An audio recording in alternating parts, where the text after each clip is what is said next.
Dubai Dubai Dubai ಅಂದ್ರೆ ಸಾಕು, ದುಡ್ಡೇ ದುಡ್ಡು. ದುಬೈ ಒಂದ್ಸಲ ಆದ್ರೂ ಹೋಗಿ ಬಂದ್ರೆ ಸಾಕಪ್ಪ, ಆಮೇಲೆ ಊರಲ್ಲಿ ಸಖತ್ ಎಂಜಾಯ್. ಸ್ನೇಹಿತರೆ, ದುಬೈ ಬಗ್ಗೆ ನಿಮಗೆ ಎಷ್ಟು ಗೊತ್ತು? ಅಂದವಾಗಿ ಕಾಣುವ ದುಬೈ ಕನ್ನಡ ಸತ್ಯ ನಿಮಗೆ ಗೊತ್ತಾ?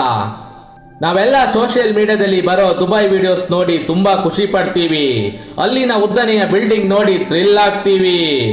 ಆದ್ರೆ ಆ ದೊಡ್ಡ ದೊಡ್ಡ ಕಟ್ಟಡದ ಹಿಂದೆ ಯಾರಿಗೂ ಸಹ ಕಾಣದ ನೋವಿನ ಸಂಗತಿ ಹಲವಾರು ಇದೆ. ಅದು ಯಾರಿಗೂ ಸಹ ಕಾಣಿಸೋದೇ ಇಲ್ಲ.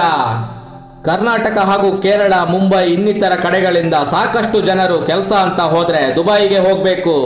ಅಲ್ಲಿ ಮಾಡೋ ಕೆಲಸ ಹಾಗೆ, ದುಬೈ ದುಡ್ಡು ಬೇರೆ ಎಲ್ಲೂ ಸಿಗಲ್ಲ ಅನ್ನೋ ಹುಚ್ಚು ಕನಸಿನ ಕುದುರೆ ಏರಿ ಹೋಗ್ತಾರೆ. ಆದ್ರೆ ಅಲ್ಲಿ ಹೋದ ಮೇಲೆ ಆಗೋದೇ ಬೇರೆ. ಈ ಬ್ರೋಕರ್ಗಳ ಕೈಗೆ ಸಿಕ್ಕಿ, ಆ ಬ್ರೋಕರ್ಗಳ ಬಣ್ಣ ಬಣ್ಣದ ಮಾತಿಗೆ ಯಾಮಾರಿ, ಹೆಚ್ಚಿನ ಮಟ್ಟದ ಸಂಬಳದ ಆಸೆ ಪಟ್ಟು ಮುಂದೆ ಲೈಫ್ ಚೇಂಜ್ ಆಗುತ್ತೆ. ಈ ತರ ಮುಂತಾದ ವ್ಯಾಮೋಹಕ್ಕೆ ಬಲಿಯಾಗಿ ದುಡ್ಡು ಕಳ್ಕೊಂಡು ಒಳ್ಳೆ ಕೆಲಸದ ಕನಸು ಕಾಣುವಾಗ ಬ್ರೋಕರ್ಗಳು ಬರ್ತಾರೆ. ಒಳ್ಳೆ ಕೆಲಸ ಇದೆ, ಬಾ ಇವತ್ತಿನಿಂದ ಕೆಲಸ ಸ್ಟಾರ್ಟ್ ಮಾಡು ಅಂದಾಗ ತುಂಬಾ ಖುಷಿಯಾಗಿ ಕೆಲಸಕ್ಕೆ ಹೋದಾಗ ಸಿಗೋ ಕೆಲಸ ಯಾವುದಂದ್ರೆ ಬಾತ್ರೂಮ್ ಕ್ಲೀನಿಂಗ್, ಗಾರೆ ಕೆಲಸ, ಈ ತರ ಆಗಿರುತ್ತೆ. ಮೊದಲು ಒಳ್ಳೆ ಕೆಲಸ ಕೊಡಿಸ್ತೀನಿ ಅಂತ ಬ್ರೋಕರ್ಗಳು ದುಡ್ಡು ತಗೊಂಡು ಆಮೇಲೆ ಕೊಡ್ಸೋ ಕೆಲಸ ಬೇರೆಯದ್ದೇ ಆಗಿರುತ್ತೆ. ಪ್ರತಿದಿನ 12ರಿಂದ 14 ಗಂಟೆ ಕೆಲಸ ಮಾಡಿಸಿಕೊಂಡು ತುಂಬಾ ಕಡಿಮೆ ಸಂಬಳ ಕೊಡ್ತಾರೆ. ಈ ಕೆಲಸಕ್ಕೆ ಗುಡ್ ಬೈ ಹೇಳಿ ಊರಿಗೆ ಹೋಗಿ ಬಿಡೋಣ ಅಂದ್ರೆ ಅದು ಕೂಡ ಸಾಧ್ಯವಿಲ್ಲ. ನಮ್ಮ ಜುಟ್ಟು ಅವರ ಕೈಯಲ್ಲಿಯೇ ಇರುತ್ತೆ. ದುಬೈ ಕನಸು ಕಂಡವರು ಯಾಕಪ್ಪ ದುಬೈಗೆ ಬಂದೆ ಅಂತ ಪ್ರತಿನಿತ್ಯ ನೊಂದು ಬೆಂದು ಕೊರಗುವವರೇ ಜಾಸ್ತಿ. ದುಬೈ ಹೇಗೆ ಇಷ್ಟು ಶ್ರೀಮಂತ ಆಯ್ತು ಅಂದ ಕೂಡಲೇ ಮೊದಲು ಎಲ್ಲ ಹೇಳೋದು ಒಂದೇ, ಪೆಟ್ರೋಲ್ ಡೀಸೆಲ್ ಅಲ್ಲಿ ಸಿಗೋದ್ರಿಂದ ಅಂತ ಎಲ್ಲ ಅಂದುಕೊಂಡಿದ್ದೀರಾ. ಹಾಗಾದ್ರೆ ಇದು ನಿಜನಾ? ಎಸ್, ಇದು ನಿಜ. ಆದ್ರೆ ಇನ್ನೊಂದು ಕಾರಣಕ್ಕೂ ಇದೆ, ಅದು ಬೇರೆ ಯಾವುದೂ ಅಲ್ಲ, ಅದೇ ವ್ಯಭಿಚಾರ ಅನ್ನೋ ಹೆಣ್ಣು ಮಕ್ಕಳ ದಂಧೆ.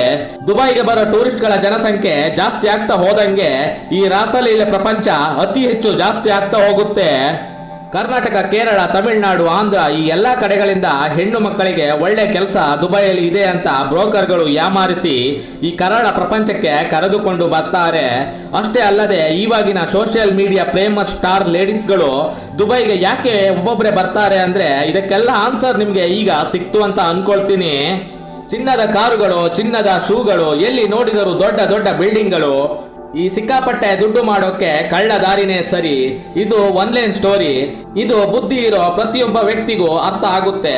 ಒಂದು ಕಡೆ ಸಾಮ್ರಾಜ್ಯ ಬೆಳೆದು ನಿಲ್ಲಬೇಕಾದರೆ ಇನ್ನೊಂದು ಕಡೆ ಸಾಮ್ರಾಜ್ಯ ಪಾತಾಳಕ್ಕೆ ಇಳಿಯಲೇಬೇಕು ತಾನೆ.